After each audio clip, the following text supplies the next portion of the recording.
Greetings, everyone. Welcome to our exclusive Global Leading Voices webinar campaign.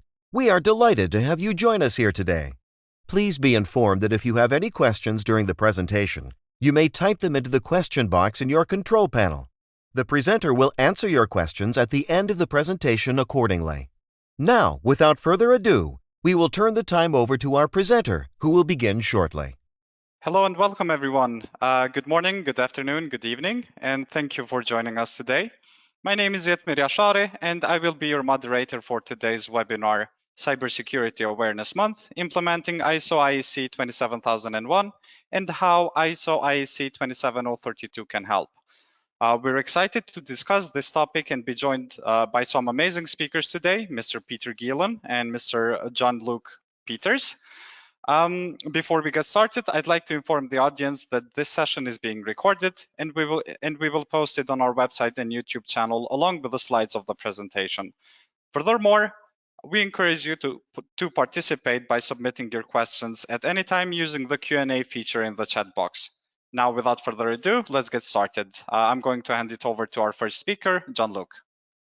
Okay, thank you very much. I'm happy to be here to discuss about a very interesting standard, the 27032, and how we can use it and implement it in the ISO 27001 standard, which is probably something that most of us, if not everybody, know everything about it. Small overview about the agenda for today. It's rather packed. We have a lot of material to go through. I'm going to provide a little bit insights about the 27032, what is the standard about. Then a specific attention about the usage within professionals. And if I'm speaking about professionals, I'm also speaking about cybersecurity professionals. Is this a standard that is well known, yes or no? What is the hidden value of that standard? How does it map towards the 27001? And then a few elements with regards to the Information Security Management System implementation 27001, how all those things map together. Then we're going to go through a brief overview about the best practices and the legislations, because we all know, and especially in Europe, there is a lot of things that are moving around. And then, of course, we do like to end it, what to worry about right now. So what are the most important things and how to keep on top in a never ever changing cybersecurity landscape. But first of all, perhaps Peter, 2 seconds of. Yeah, probably most of you have seen me already. I have been doing since a few years, actually a few more series on the ISO 27001. So joining Jean-Luc today to add on a bit value of the 27001. You can easily find actually on LinkedIn. Feel free to join. It's already nice to build network on LinkedIn, and I hope to challenge Jean-Luc a bit today on the 27001 implementations and making cybersecurity work in that sense. Thank you, Peter. I was thinking to challenge you about how you're going to implement it 27001, but we'll see how the discussion evolves, right? I have slightly little bit more experience than Peter in IT, in the IT sector, 30 years. I'm a little bit older than Peter, probably don't see it, I hope so. I'm currently the head of a large governmental cybersecurity organization in Belgium. Various certifications. I'm also a PECB trainer, so I'm trying to also provide my insights and my experience to the audience and to other constituents. For the moment, really focused and specialized around everything that is related to emergency response, crisis management, and all those things when it's basically a little bit too late, but trying to put a little bit proactive flavor on top of it. So let's dig a little bit into the cybersecurity. So if we are looking about cybersecurity or speaking about cybersecurity, is really a very, very, very vast topic. The standard itself, 27032, it's called Cybersecurity Guidelines for Internet Security. So it does provide a lot of hope and a lot of expectations with regards to that standard. As a reminder for everybody, we do have internet security. Internet security is all about everything that is connected to the internet, the devices, the vast amount of devices. We also have within internet security the concept of web security. the applications, the web applications, the browsers, but not only that, the applications that are connecting, but also the way that they are transferring messages in a secure way with the back office. And then we have also the concept of network security.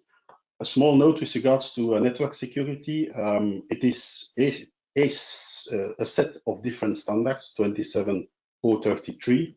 There are a lot of them, and those are really focused about how you're going to design, how you're going to operate, how you're going to set up all the different components that are consisting in a full network. So it's about wireless LANs, but let me show the next slide. I'm not going to highlight all those different standards, give you an overview of all the things at the one network security and the concepts, how you're going to design and implement network security, how you're going to manage the threats and the techniques with regards to that's an interesting one to have a small a few words on that one. How are we going to secure the communications between the different networks, the guidelines to set up ways to access the networks, virtual private networks, how we're going to secure wireless, and then a new standard that is about everything that is related on the virtualization techniques of the networks. Like in good habits of ISO, they have split up a lot of those different topics that basically all do form one big team, and the team is the cybersecurity and how are we going to protect our customers and our constituents for all the cybersecurity threats. Cybersecurity is defined in 27732 as well. So it is about protection of the information systems, networks, from cyberspace, in the cyberspace from cyber threats. It's also about confidentiality, integrity, and availability. All those terms are very familiar terms for all the information security and cybersecurity professionals that have joined here the call as well, or the webinar as well. And it's part of a very broad approach. So you can't do cybersecurity without touching on all the different aspects. But now we're going to try to dig a little bit more into that specific standard. To give you a little bit a visual overview, how do all those elements fit together? And you see you have two inner circles. Internet security, web security is part of is a part of a subset of the internet security, network security, or the whole cyber security. And then we have, of course, the overarching elements which are about information security and also data protection, of course. Then now we are having a very nice visual overview. Peter, give a small explanation about what all those marvelous circles are.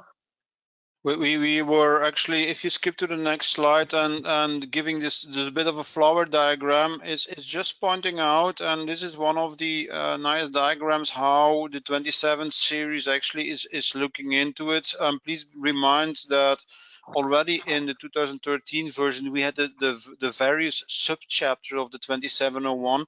In the new version 2022, now it calls operational capabilities, which is virtually the same 14 to 15 groups of topics you need to cover in the 2701, and obviously cybersecurity is now part of it. Please be aware also that the focus on ISMS with the 2022 version has explicitly included cloud and cybersecurity, and that's what we focus right here, is that you will see that cybersecurity and internet security and network security is explicitly included. So there is a system and network security modus in there. There's also threat and vulnerability management in there, which we will discover today with Jean-Luc. But also very important, please be aware that any of these modules are actually also explained a bit more in detail in a separate standard. So for example, in this case, Jean-Luc explained it, that we have the 27032 for cybersecurity, we have the 27033 for network security, but for the other modules, you will see similar modules into the 2701 linked in that sense. Also, please be aware, a small note here on the bottom of the screen is that ISO is developing specific standards for cybersecurity, and the ones already available is 27103 and the 27110. So you will see that in these areas, there's a separate set of documents specifically for the cybersecurity that might be quite interesting. By the way, a small note also over here, you might notice that you will get access to the slide deck after the presentations. You will not see all the slides because we provided a bit more explanation of some of the topics. But you will get access in after the seminar, and you can have a look at it. So we only have 45 minutes to an hour actually to discuss the topics, but there is more in the slide deck that you might see during the presentations. But it should be quite a good demonstration how cybersecurity links into 2701. Good. So you should, there we go. Right, so there are a few more standards as you see over here. What we did actually is a bit of scan. By the way, if you would go to the ISO.org website and you look for cybersecurity, you will be quite amazed to see how many documentation is there to support you in cybersecurity implementation. We will focus today on the 2732 and everything that can support you to get started with it. Yeah. So a very interesting point is about, is it a global success story, and why have we decided to put a little bit or to have a small chat or discussion on that topic, is because, to be honest, if we are discussing with cybersecurity professionals, the 27032 is not really a standard that is really popping up, neither 27033 as well. We are more speaking about OWASP, about Mitra, about NIST frameworks and all those type of things, especially in the cybersecurity. So what do really cybersecurity professionals use, and how can we make a link and a mapping between the ISO standards and all the other standards? So like I said previously, 27032 plus 27033, you need both standards. You can't start to do cybersecurity without looking at all those different aspects. And I would even say more, you even need a 27001 as a management framework. But on the other side, we do have a lot of frameworks, and several of those frameworks, we have cherry-picked a few that really pop up often, are extremely important. And with the OWASP, Open Web Application Security Project, this is really a valuable source for everything that is related about application security, web application, mobile applications, and with the famous top 10 of serious vulnerabilities and those type of things. It is a really huge community-driven source of information. Then we have the Mitra taxonomy, ensuring that each of us understand how does an attack really happen.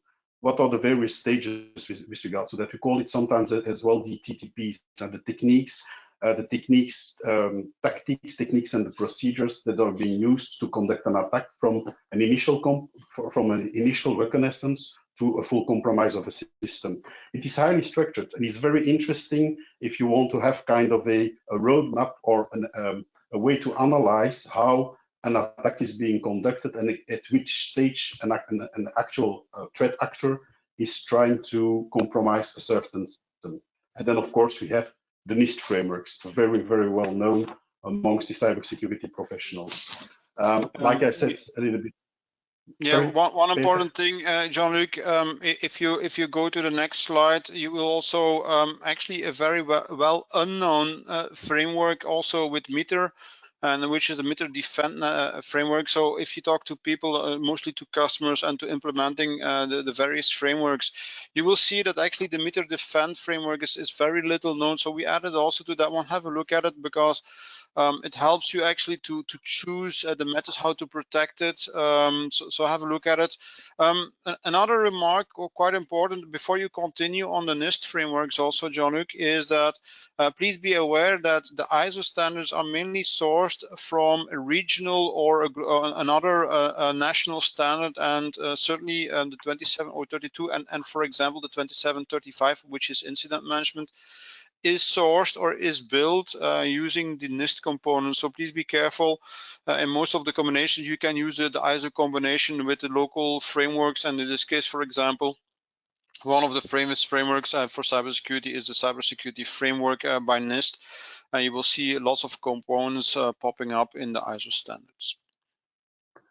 Yeah, to complement what you said, Peter, and the NIST framework and the SP Special Papers 800 series, the advantages of those type of guidelines is that it's really actionable and practical driven, which is less of the case if you look at the standard 27032, which is more providing some overall guidance, what should be done, but not how should be done. And the NIST framework is really very detailed and very interesting with regards to that. It's also accessible for free. And to be honest, this is also one of the reasons why it is heavily used. But then comes the very big question. Then, if that standard is not very widely used, what are then the advantages? Why should we use that standard? I don't know, Peter. Do you have an idea with regards to that? Why the hell should we use 27030 X 2, 3, 231, 2, 3, 4, 5, 6, 7? Yeah. As mentioned, in most of the cases, people focus on the 27001 as an information security standard. So it's not specifically focusing on the cybersecurity. While most of the companies, of course, connect their enterprise to internet. And nowadays, we see more and more requirements from customers, suppliers, legislation we will discuss later on. We will see the requirement actually to secure your network and secure your cyber, to put it very short. And in this case, the 27032 series or combinations of it will help you actually to focus on specific topics.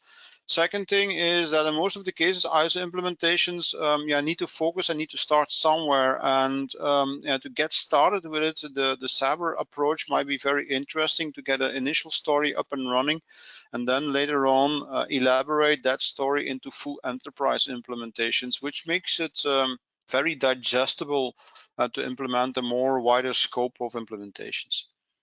Yeah, thanks about those insights, Peter. I think that what is also very interesting is that the same language and the same approach is being used with regards to all those different ISO standards. So those standards 27003 series, if I can call it like that, are rather comprehensive frameworks. They contain all the most important things to look at from a cybersecurity point of view, but they also map and integrate very nicely into the 27001 frameworks. So there is certainly value, and it also depends on the level of communication to which persons and which stakeholders you are discussing those topics. The 27003 series also do provide guidance about collaboration, organizational topics, about cybersecurity governance and security governance in the broad sense. So those are all topics that are also heavily linked towards what we all do know in the 27001. So it's basically an extension of the information security management system.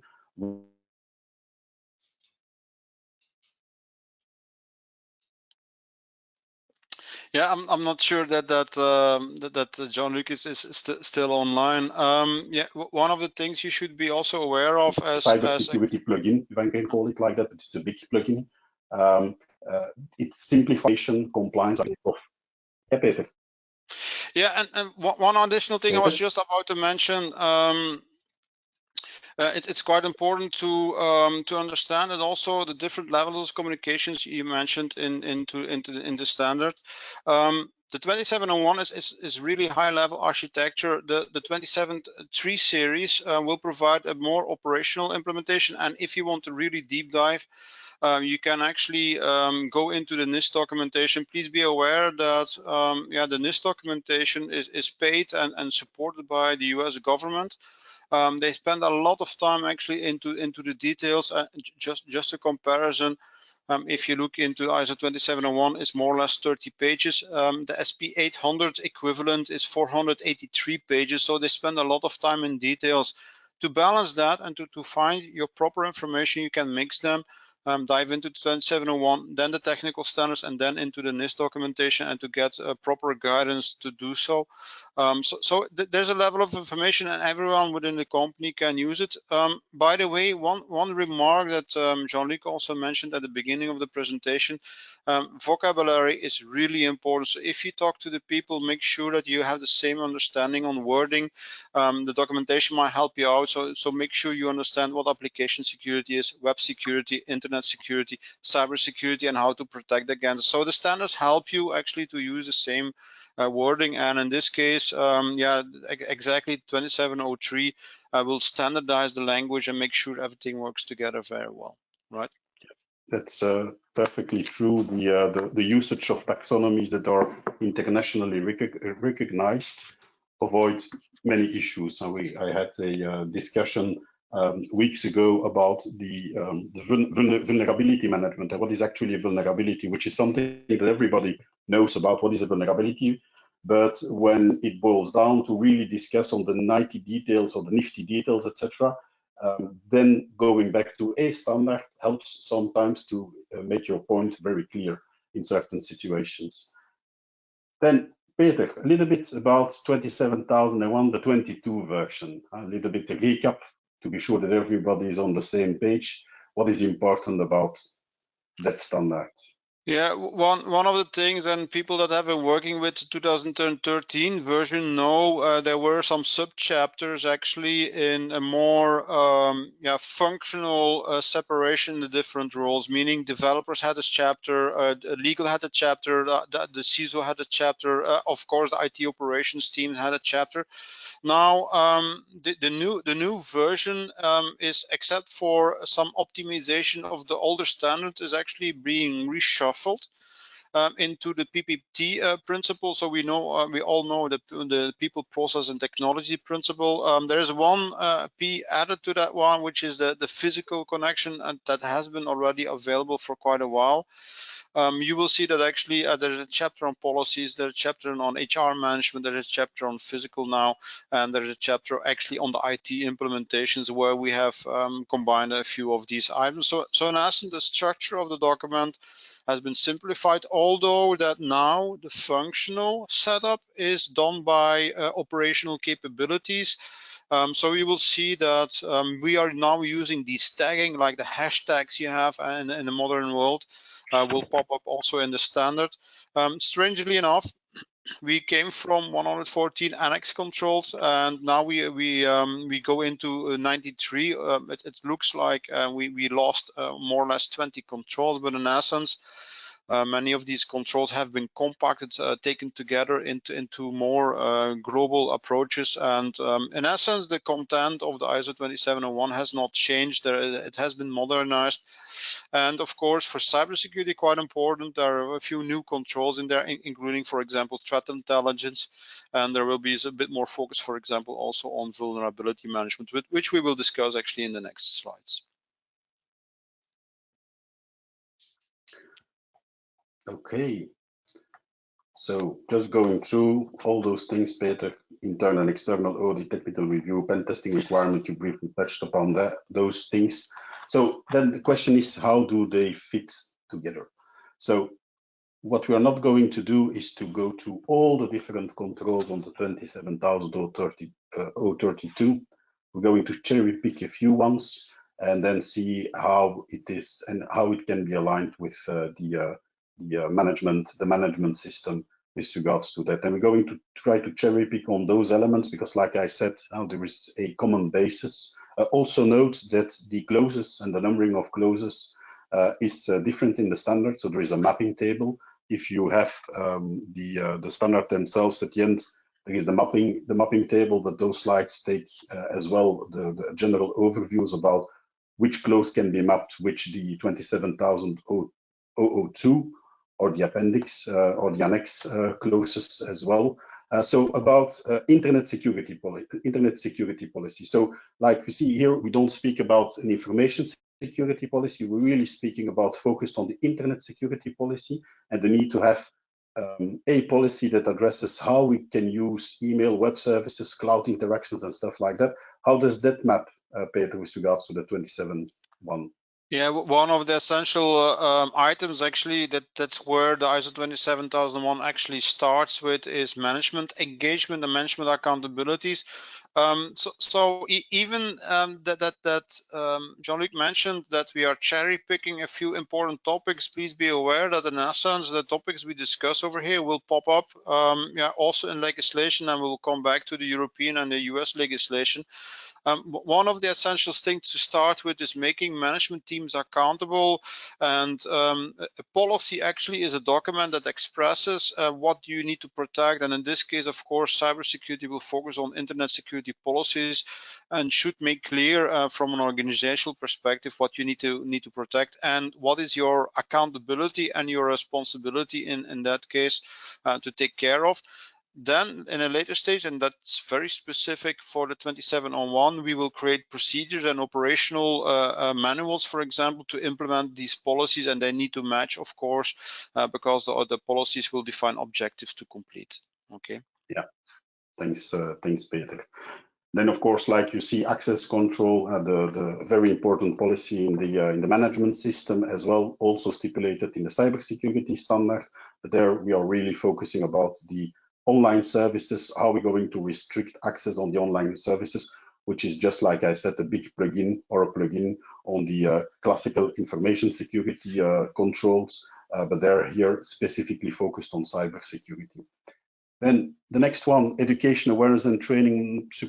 Suggested we skip that one, just a small element, extremely important in the context of NIS2 and NIS2 directive, awareness and education on training all your employees, but also C-level is of utmost importance, even explicitly mentioned in the NIS2.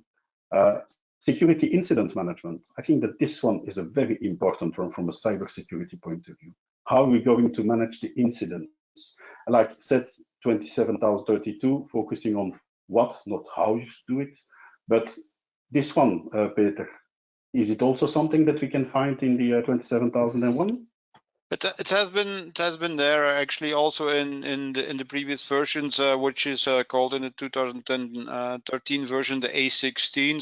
So yes, it's absolutely there. And one of the main frustrations, I think, on the level of legal approach is that in most of the cases, companies do not like actually to explain if they have been a victim to an attack or a DDoS attack or even data breaches in many cases. And so the incident management is an important part actually to monitor your environment for deviations and possible issues in the environment and document. So please be aware that incident management is not reactive in the sense that you don't plan to react afterwards, but you should have a plan up front and then execute the plan to keep control of the situation.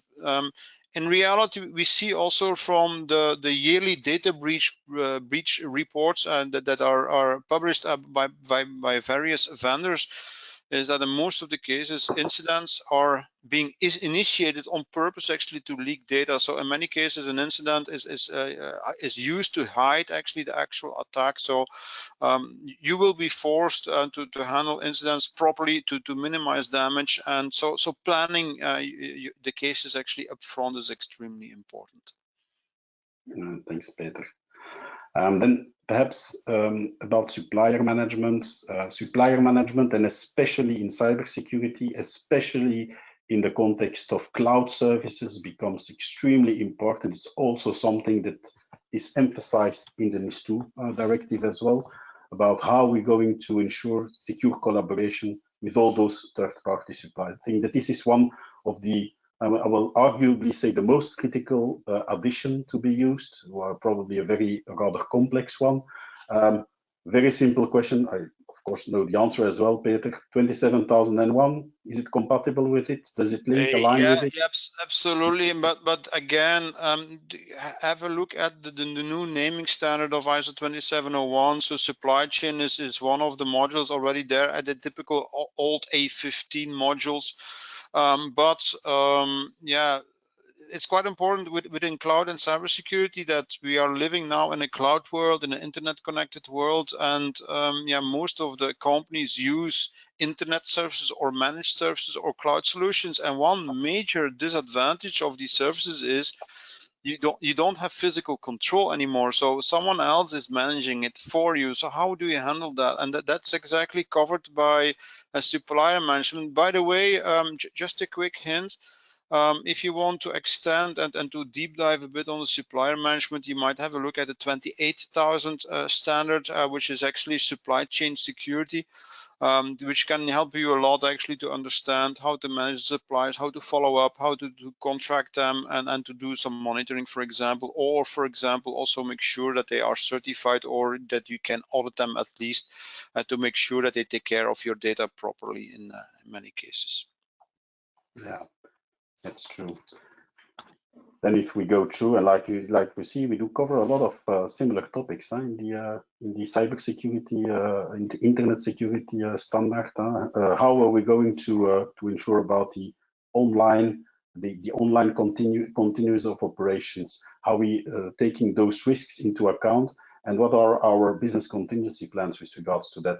Also a topic that is of course being explicitly mentioned as a requirement to reflect upon and to have a plan with regards to the information security standard. And then the privacy protection, we have seen and we have noted all the massive data breaches, personal data being exfiltrated through various means of big organizations. There was a few very big leak very recently as well, which exposed so many personal information, not only personal information, also company information about that.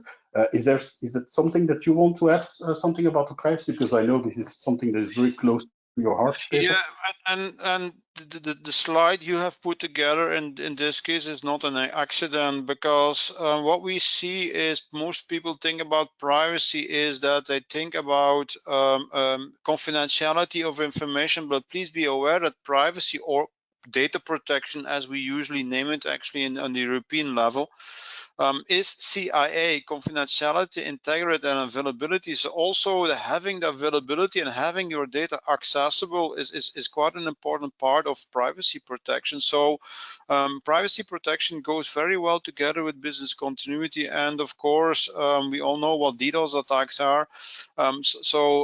Yeah, overloading the systems, making them vulnerable in that case, or not available in many cases, is an important part, but it can be considered also as a data protection issue, or the same definition, like for example in GDPR, a data breach. Most people think, for example, if they think about the data breach is leaking information, so publishing information on the internet, but not having your services available is also considered in this context as a data breach. And these go very well together. In essence, cybersecurity and data protection go very well together for the simple reason is that most of the cyber incidents you get, and these are published, you mentioned it just a few minutes ago, will go together with data leakage, right? So in many cases, hackers or criminals will steal your information and will publish it or use it against you in many cases. So privacy protection go together very well with these principles. Thank you. Then, of course, if we go through the other controls, so we are speaking about vulnerability management. Of course, needless to say, extremely important with regards to services that are faced directly on the internet, and the need to have regular vulnerability assessments or scanning solutions in place to look at your attack surface and to reduce as much as possible your attack surface. Everything that is related towards network management, also something that is also defined and specified as requirements in the 2702 or the annex of the one. How we're going to implement segmentation of those different internet connected services and networks. Protection of malware. One of the major challenges here is that you need to protect literally all edges and all possible components of your network, while a hacker only needs one actually to enter the system. So it's a continuous battle actually to keep everything Loctite as much as possible. So continuous challenge. Yeah, that's true. Then of course we have the elements about protection against malware, anti-malware solutions, EDR tools, XDR tools that you need to implement, but not only to implement, to also actively monitor them and to use them. The classical change management, know what are the changes that are going to do, what could be the impact of a change that you're going to implement in your system. An update can be a change as well. What could be the impact on the internet-facing systems, on the CIA triangle, confidentiality, integrity, and availability. Yeah, and here the OWASP is not that far away, right? So please be aware, if you check the OWASP top 10, using vulnerabilities is one of the typical entries for malware, but also configuration mistakes is quite important, using default passwords, using typical admin passwords, admin accounts, and not resetting passwords, so on. So please be aware that the change management is quite important. By the way, also one new item in the ISO 27001 is clause 6.3. So the ISO 27001 is also pushing the change management to managerial level. So management needs to be aware of this and needs to take action and need to make decisions actually how to change, moving from one stable situation to another one and keeping everything in line as much as possible. Thank you. Then, of course, legislation compliance. We spoke already about NIS2. We will briefly touch upon in the further slides as well. And it's not only a way of choosing, but it's sometimes just an obligation to do it. And in this case, it's certainly an obligation to protect your systems. Then the classical use of cryptography, avoiding to use weak ciphers, weak crypto algorithms. Application security.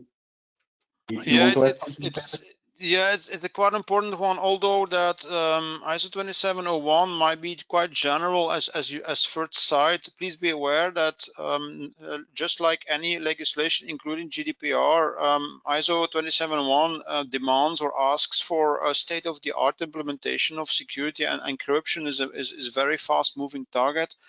So it's quite important to keep up to speed actually with your platforms and make sure you use recent technology as much as possible in that case, which is certainly for crypto quite challenging, right?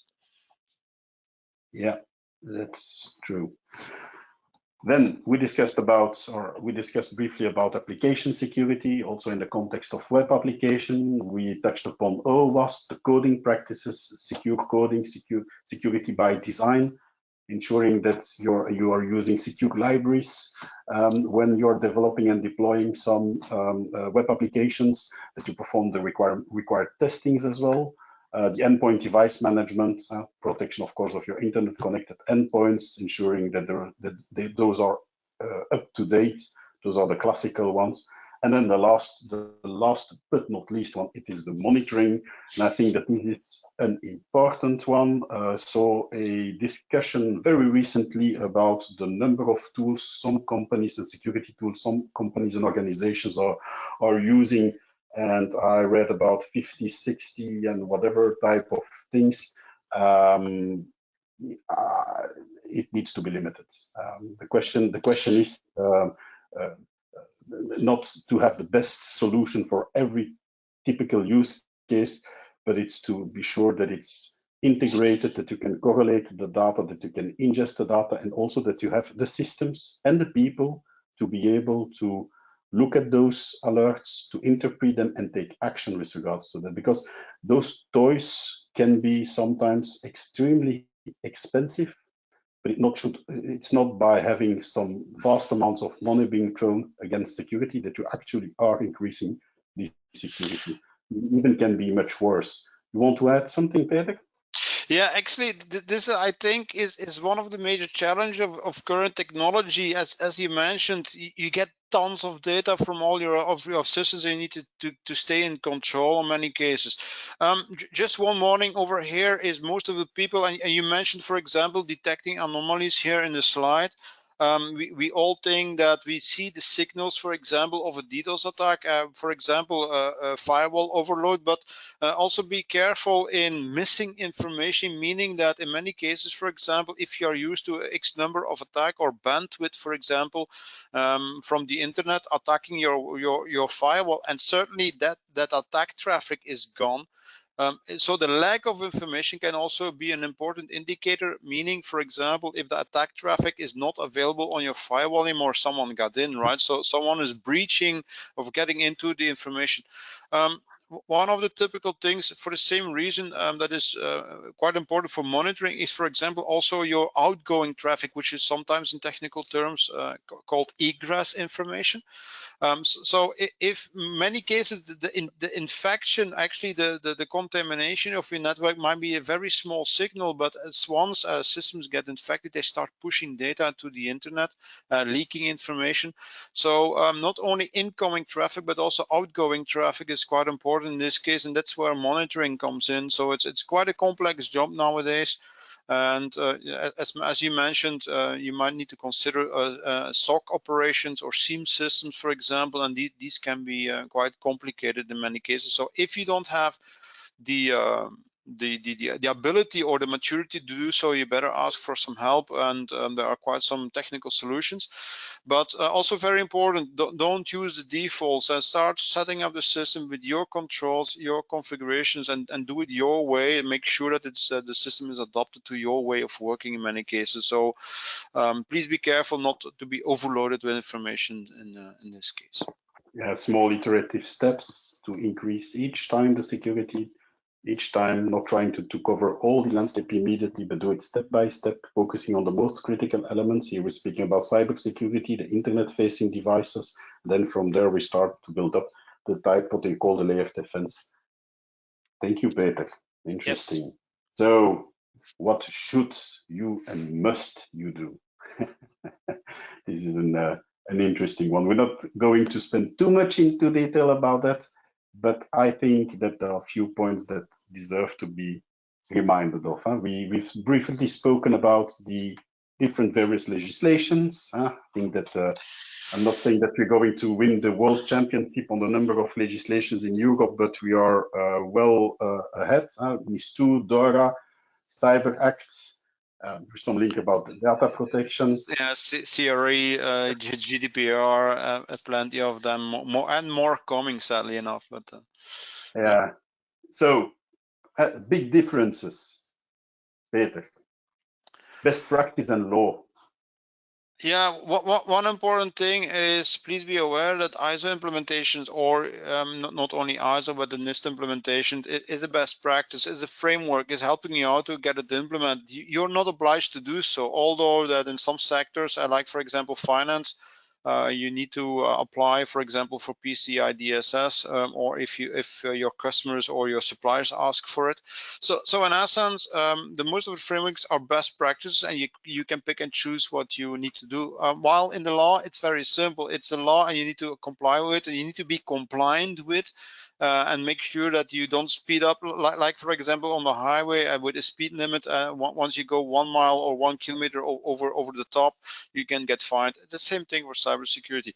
There is no choice. By the way, that does not mean you can apply it or be compliant with all laws. In many cases, certainly if you do international operations, you need to find a difficult balance in many cases in conflicts in legislations, or do some difficult discussions, but that's quite important.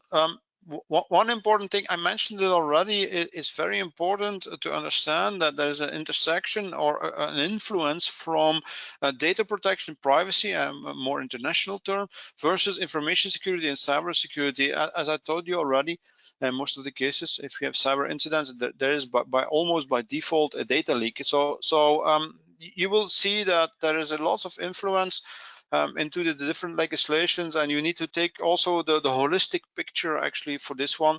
As we told at the beginning of the presentation, maybe better start with cybersecurity, but still keep the big picture, information security, as a part of that one. And that's exactly what actually is currently happening also with legislations. They're ramping up, and as you know, very typically legislations usually follow after a few years, if not a decade. But yeah, they ramp up now, and yeah. Let me put it that way. I think in Europe, mainly, they have now set the goal to be on top of it and to modernize actually the legislations in that sense. And yeah, I mentioned it over here. One of the essential drives we all should know right now is GDPR. Please be aware that also with the current cyber legislation, there is a very strong link into the GDPR, and in essence that there is no data protection if you don't have cybersecurity, and because the first breach or the first issue might get there is some data leaked, so that this is an important driver. And I don't like the story in essence. I do talk about the penalties, but it's unavoidable in many cases. Just a quick ramp up. Again, an informational slide. We're not going to cover it too much in the detail. Please be aware that since a few years we had NIS1. Since a few weeks, actually on the 17th of October, it has been preceded actually by NIS2. So it's now active. Although that only a few companies and one famous one is Belgium is ready for it, and all the rest is following the next few weeks. Peter, countries. You said companies. Countries, correct. So Belgium is fully ready for it, and it's very nice to see. Also for smaller companies, there is quite some support for it. That will be quite a challenge for the next few years, and to align all these countries in Europe actually to apply the same legislation in that sense. So there will be more than enough challenges actually to do so. Also very important, not only digital, but also be aware that Europe is setting standards also on physical hardware, on applications, on services. So there will be more requirements. Actually, some of you might have seen the CE label to guarantee safe products. That is what is going to happen also in the future. Europe will be demanding more and more to have secure products in that sense. So cybersecurity certification will become more and more important in the future. So I think we have more food for sessions for the next year, and then a few more years to come. Yeah, and then of course we have other legislations like DORA for the more financial sector, and the insurance industry, and all the other EIDAS regulations.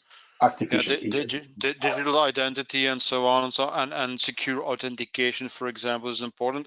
Yeah, I added this one also because there's a lot of things to discuss also on artificial intelligence. We will not go too much in detail, but please be aware that cybersecurity and artificial intelligence go together, both from the defensive as in the offensive side. Please be aware that also cyber criminals are using more and more artificial intelligence actually to orchestrate attacks in many cases. So it's quite important to stay awake on that level, right? Yeah, and then this one, it's just a visual reminder about, we spoke about cybersecurity standard, about protecting. A lot of attacks are being conducted from the outside towards your infrastructure. You need to protect it. These 27,032 covers, if not all, but I'm not going to say all because there it's more than 27,001, and then the other frameworks that you're going to use to complement them. But it's covering most of the topics that are requirements from a legislative context. And if I'm just taking the NIS2, we have the example. So about NIS2, I think we already had a webinar together, Peter, where we discussed about NIS2 and the different attention points with regards to that. So Peter touched upon that. It is now there. It is something that we all need to be aware of if we provide services to people residing in Europe. The general principles are, and I'm just going to switch to that. So there are different sectors. There are different sectors in scope. Those are explicitly being mentioned in the NIS directive. Countries can add additional sectors as well. So there are the critical ones, and then the other critical or the important entities. I'm sparing you; those will be in the slide deck as well. But what is important? They all have obligations to report incidents. So cybersecurity incidents, like we've seen, it is confidentiality, integrity, and availability. So it's not only about the data compromise. It could be a big unavailability of the system, which has a substantial impact on the delivery of those essential services. They need to be reported. 24 hours early reporting, a full notification, 27,000, and then a final report within the months. And this is the perfect example where incident management comes in. So I think this is proving the point why you need incident management, and which is an important focus on the 27032. So please be aware also that next to the NIS2 for companies working in financial sector, DORA is also still there, which is a sort of twin legislation to NIS2, but specifically for finance sector, including insurance and so on, and even Bitcoin operations and so on. So it's quite important to understand that legislation is putting a lot of stress on open and transparent communications, and what you show over here is management accountability, right? Yeah. Management responsibility, management accountability, important ones. We're going not to go too much in detail. Then we have a slide, which is something that personally from a cybersecurity and especially in the business that I'm for the moment, I don't like too much to speak about that, but it is the case. If you don't comply, you will have to explain it. You will have to explain it with regards to that, and there might be some penalties. So it is better to have to prove that you are serious about cybersecurity, that you increase and enhance your cybersecurity exposure, that you're really serious about it. Hacking and a cybersecurity incident will happen. It is impossible that it won't, that it will not happen. It's not possible, or you are not connected to the internet. That might be the case. And even there are some cases, etc. So it will happen. We will see very likely the next few months, if not weeks, as soon as the implementation starts. So right now the timer has started for many countries. Very likely we will see the same story as a GDPR, pretty similar. Right? Yeah. Then the SEC directive as well. Critical entities, basically more the. I'm not going to say the hardware stuff, but the things that are really more physical, or they can be physically identified as critical entities. Those basically is very simple. If you have a critical entity, the NIS2, from a cybersecurity point of view, do apply. Very simplistically said. I'm not a lawyer, but again, if you just need to remember one, this is, I think, the most important point. There is an interesting mapping. Peter mentioned about the fact that Belgium being one of the first countries to fully implement it and transpose it into Belgian law about the NIS2. There is also a framework. This framework, an interesting one because it has some very useful mappings between various standards. The different NIST standards, ISO standards are being mapped together into a global framework. It's heavily inspired from NIST, or it is inspired from NIST. It uses similar nomenclature. It's very useful if you have some time to look at it, to provide and to analyze all the different type of security controls, or if you're a little bit puzzled between NIST and ISO 27002 and all those things. Spend a few times over there. They've done a lot of work to make it much more digestible. Other legislations to watch, we briefly touched upon. I think we're going to go a little bit faster. NIS2, we've discussed about it. These slides are mainly to give you a bit of a threat intelligence library and check a few things. It's moving fast. So anyway, there's quite some interesting points over here. You can have a quickly check. But I think, Jean-Luc, we can actually move to the more practical things at the end of the session. So as you mentioned, there's a bit of a challenge to keep on top of it. Very important part of actually is new into the ISO 27001 is threat intelligence. Please be aware, many companies I work with and do some audits on see threat intelligence as rather an IT operational part, but it's not, right? So it's not only operational, also technical, meaning department level, or strategic, and threat intelligence is quite important to do so. So everyone in the company should think actually what can happen and what kind of cyber incidents could happen to their level of implementation, whether it be operational, tactical, or even on C-level communications. Threat intelligence should be there, right? And the challenge, of course, is to keep up to date. Right.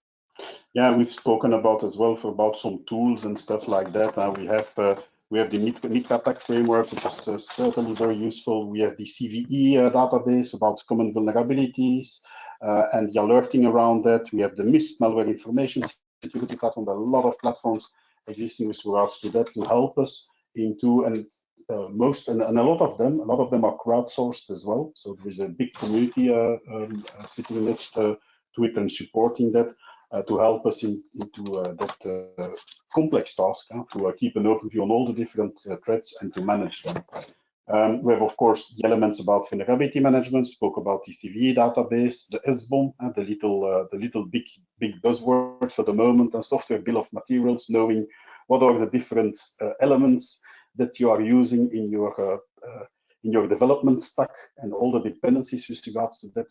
Yeah, or even if you buy software, Jean-Luc, if you buy open source, use open source, and one of the best examples, I think, in that case is the Log4j we had a few years ago. I mean, and any big provider, any software vendor was using Log4j, so all the big names are in there. So this is exactly where you want to be aware of what kind of modules you have and what kind of protections you need to build in your software, or at least fix them by updating actually your applications quickly. So, and then we spoke about the contracting, supply chain management, extremely important. Also mentioned in the 32 standard, in the O2 standards about that. This is one of the crucial in the NIS2 explicitly mentioned as well, that you need to control your supply chain. Yeah, and even in that sense, not only mentioning NIS2, but in the DORA, for example, so the NIS2 legislation for financial operators, there's a specific article even describing what kind of modules and clauses you must have in the contractual level. So have a look at it. Can be quite useful to think about it. And obviously, a few last few things is NDA and non-disclosure agreement. Lots of people have very likely access to your environment. How do you want to protect yourself? In many cases, and an important one is also responsible disclosure. By the way, also the CCB and the Belgian Cybersecurity Authority has provided quite an interesting file and a dossier actually on responsible disclosure, even including templates to make sure actually responsible disclosure is covered. What's the main purpose of responsible disclosure is that actually you make everyone responsible on reporting events or even incidents in many cases. So if you have any suspicion that something is going wrong, you should actually notify the victim or the company to do so.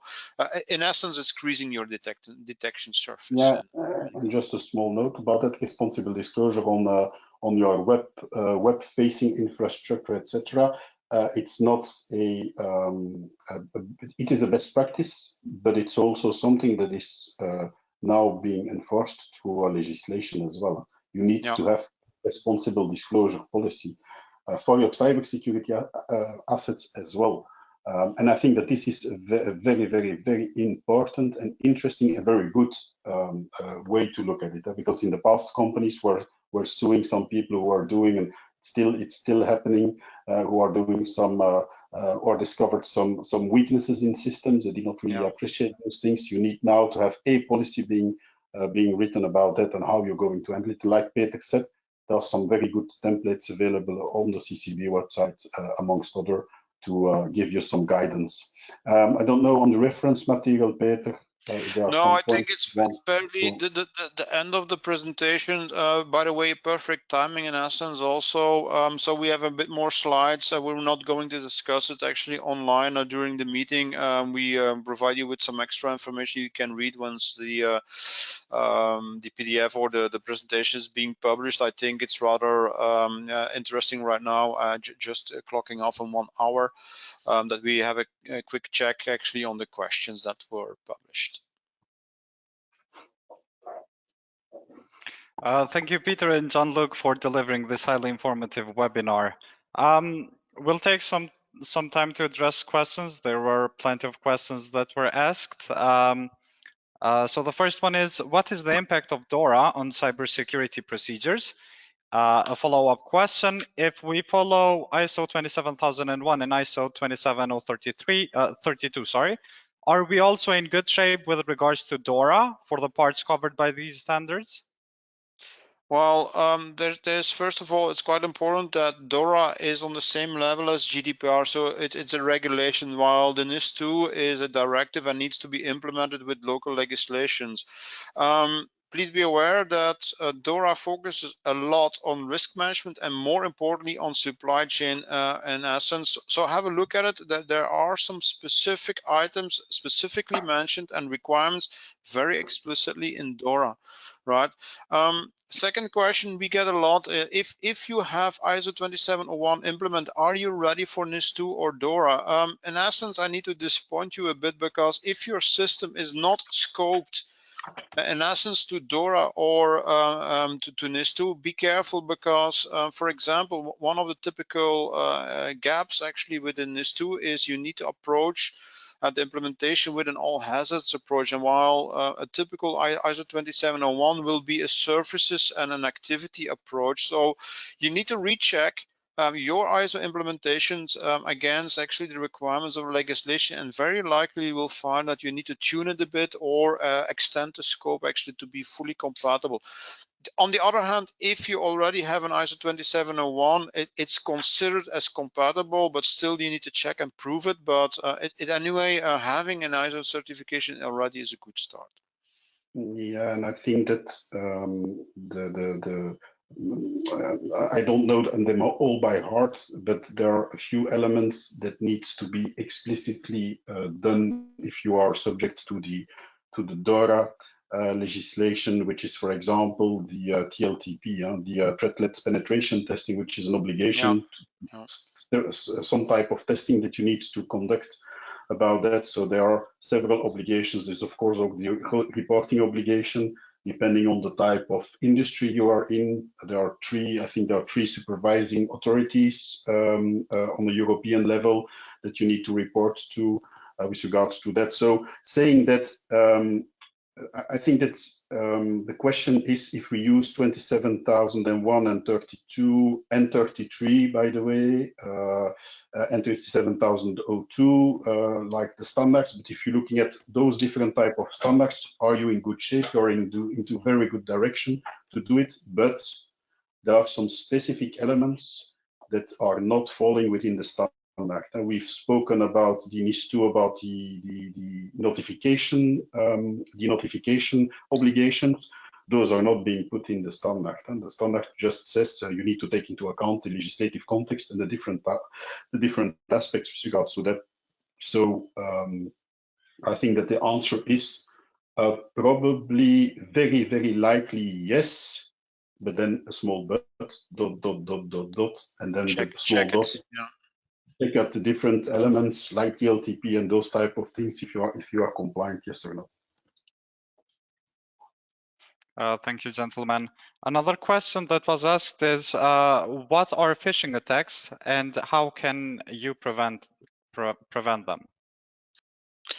Yeah, it's one of the things. Phishing attack is actually in most of the cases an email, or by the way, you can have also other means is trying to lure you actually in clicking on a false and a faulty link, and to try to extract data, like for example the login credential or getting access to a few platforms. As we mentioned already during the presentation, more and more cyber criminals are using even artificial intelligence to design the phishing attacks. An important part is also in the legislation that you should be aware of it. You should have training against it, because in most of the cases at the last resort is what is called the human firewall, because we can't 100% protect against these phishing attacks. So being aware of it, having sufficient controls in place, including check of URLs, firewalls, application stuff, email checks. Still, people need to be aware of it, that actually that criminals are very inventive actually in designing these phishing attacks, and that's why, for example, awareness and training is extremely important to make people aware, and very important, not a single one-time training, but also continuously educate people multiple times per year to stay aware and to be very vigilant, and that's what the danger is of a phishing attack. Thank you. Another question is, what are some best practices for maintaining continuous improvement in cybersecurity after the initial implementation of ISO IEC 27001?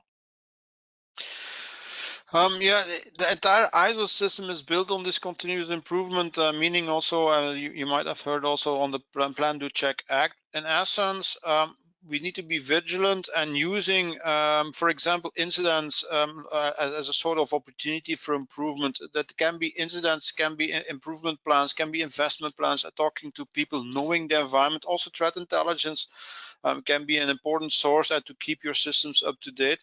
In essence, what you should do is plan your environment with support of the management, execute it, monitor it, and then check how the performance is, whether it's a bad performance and you need to update the systems and fix the systems, whether it's a good performance, but then you can continuously increase actually the performance and the security of the system. That's exactly what continuous improvement is covering actually in the module 10 actually of the standards. But by the way, this continuous improvement is not specifically to ISO 27001.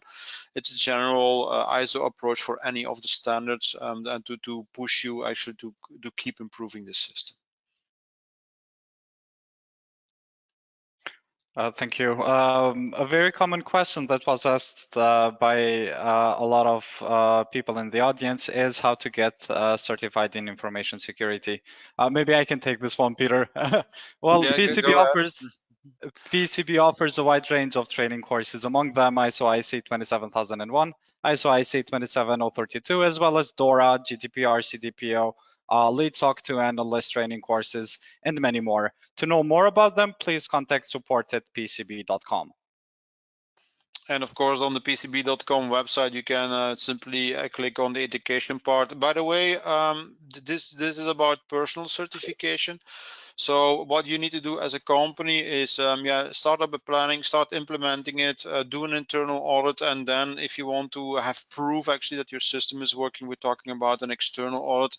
And this is quite interesting and unique also for the ISO standards, because, for example, there is not an international reference, for example, for the NIST standards to be audited, and the ISO standards do provide into certification audits and to prove that your system is working. Please be aware, it's not a single one-off certification. You need to maintain the systems, and in most of the cases, your audit is being repeated on an annual basis and being renewed over 3 years. So. Good. Thank you. Now, we will only take one more questions due to time constraints. What level of involvement would you say the technical team in an organization to have when it comes to the company data? Do you want to take that one, Jean-Luc? Yeah. It's all the layers. It's all the layers. So it depends. It depends if you're speaking about data resides on systems. Those systems are being managed by people, typically are the technical people. So those are the people that you need to onboard. If you're speaking really about protecting the data and the access on the data and the applications, there are typically also some technical people, but there are also some people within the business who are in charge of that and who are securing and ensuring that the data is only accessible on a need to know, need to have basis and all those type of things.